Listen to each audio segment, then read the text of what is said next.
Hello all, welcome back to my channel. ఈరోజు baby food వచ్చేసి హెల్దీగా బేబీస్ కోసం ఓట్స్ కిచిడి చేస్తున్నాను. ఇందులో ఎక్కువ వెజిటబుల్స్ కూడా యాడ్ చేసుకోవచ్చు. నేను ఇంకా ఇప్పుడే ఓట్స్ని స్టార్ట్ చేశాను కాబట్టి సింపుల్గా చేసుకుంటున్నాను.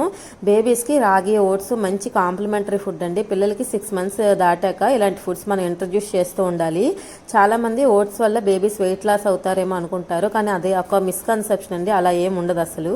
ఓట్స్ చాలా ఈజీగా డైజెస్ట్ అవుతుంది. పిల్లలకి కాన్స్టిపేషన్ లాంటి ప్రాబ్లమ్స్ రాకుండా మంచి సపోర్ట్ చేస్తుంది. అదేవిధంగా పిల్లల గట్ హెల్త్ని కూడా ఇంప్రూవ్ చేస్తుంది. సో మీరు ఎటువంటి డౌట్ లేకుండా ఓట్స్ని ఇంట్రడ్యూస్ చేసుకోవచ్చు. దీనికోసం ఒక 2 teaspoons పెసరపప్పుని 2-3 సార్లు వాష్ చేసుకొని అందులోనే ఒక జీడిపప్పు బాదంను కూడా కలిపి ఒక 30 minutes సోక్ చేసుకోవాలి. కుక్కర్లో 1 teaspoon ఆయిల్ వేసి ఆ 1/2 teaspoon జీలకర్ర, చిన్న టమాటాని ముక్కలుగా కట్ చేసి వేసుకొని ఫ్రై అవనివ్వాలి. టమాటా ఫ్రై అయ్యాక 3 tablespoons ఓట్స్ని కూడా వేసి మిక్స్ చేసుకోవాలి. ఓట్స్ వలన పిల్లల్లో క్రాంకీనెస్ తగ్గుతుంది. ఇందులో మంచి డైటరీ ఫైబర్స్ ఉండడం వలన ఇది పిల్లలకి చాలా తొందరగా డైజెస్ట్ అయ్యి వాళ్ళకి కాన్స్టిపేషన్ లాంటి ప్రాబ్లమ్స్ రాకుండా యూజ్ అవుతుంది. అదేవిధంగా వీటిలో మంచి మల్టీవిటమిన్స్ కూడా ఉంటాయి.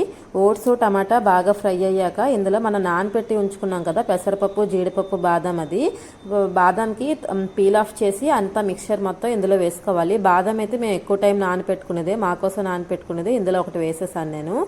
ఈ పెసరపప్పు, టమాటా, ఓట్స్ అన్నీ బాగా మిక్స్ చేసుకొని కొంచెం వాటర్ వేసి కుక్కర్లో పెట్టి 4-5 విజిల్స్ ఉడికించుకోవాలి బాగా. ఓట్స్, రాగి ఇలాంటివి ఏంటంటే మన బాడీలో గ్లూకోజ్ వాల్యూ సడన్గా స్పైక్ అవ్వకపోవడం వలన వీటిలో మంచి డైటరీ ఇంపార్టెన్స్ అయితే కలిగి ఉంటాయి.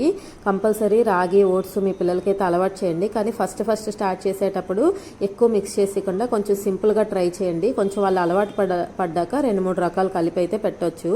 చూడండి, కుక్కర్లో 4-5 విజిల్స్ పెట్టి కుక్ చేసుకున్నాక ఇలా వచ్చింది.